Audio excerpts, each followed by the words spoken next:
नमस्कार दोस्तों, मैं इस वक्त न्यूयॉर्क में हूं और ये शहर अलग अलग स्ट्रीट के खांचों में बांटा गया है। तो कहाँ हूं उससे ज़्यादा क्या खास मतलब रखता है, मगर हूं यहाँ पर और अगले एक हफ्ते के लिए यहाँ पर हूं।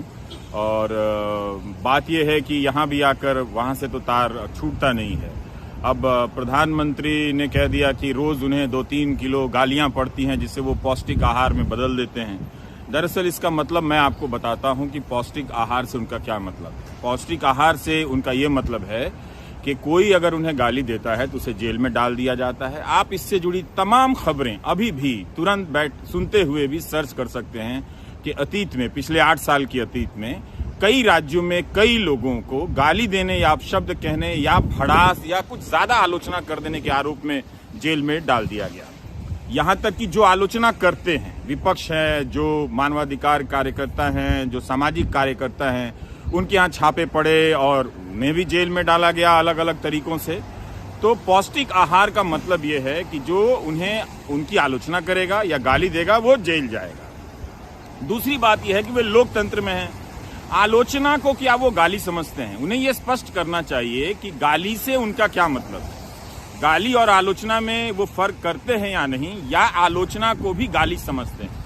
अगर ऐसी बात है तब तो चिंता की बात है। दरअसल हो क्या रहा है कि प्रधानमंत्री ड्रीम सीक्वेंस क्या होता है कि जैसे हम टहल रहे हैं गाजियाबाद में, सपना देख रहे हैं कि न्यूयॉर्क में आ गए हैं और इस तरह की सड़कें हैं, बहुत अच्छी लग रही हैं, बड़ी बड़ी ऊंची ऊंची इमारतें हैं, और खो गए हैं कि हम गाजियाबाद में नहीं रहते हैं, हम न्यूयॉर्क में रहते हैं। हिंदी सिनेमा में स्लो मोशन में जो ड्रीम सीक्वेंस में हीरो अचानक किसी पार्क में जाकर गाना गाने लगता है, तो उसी तरह से हमारे प्रधानमंत्री भी ड्रीम सीक्वेंस में चले जाते हैं और उन्हें लगता है कि सब कोई उन्हें गालियां दे रहा है। 20 साल से उन्हें सत्ता में जनता ने बनाए रखा है, मुख्यमंत्री रहे, प्रधानमंत्री 8 साल से हैं, तब भी वे खुद को इस तरह से पेश कर रहे हैं कि जैसे सबसे असहाय हैं, बेचारे हैं। कितनी लोग गालियां दे रहे हैं, काम नहीं कर पा रहे हैं। इतने मंत्रालय, इतने मंत्री कर क्या रहे हैं ये लोग अगर काम नहीं कर पा रहे?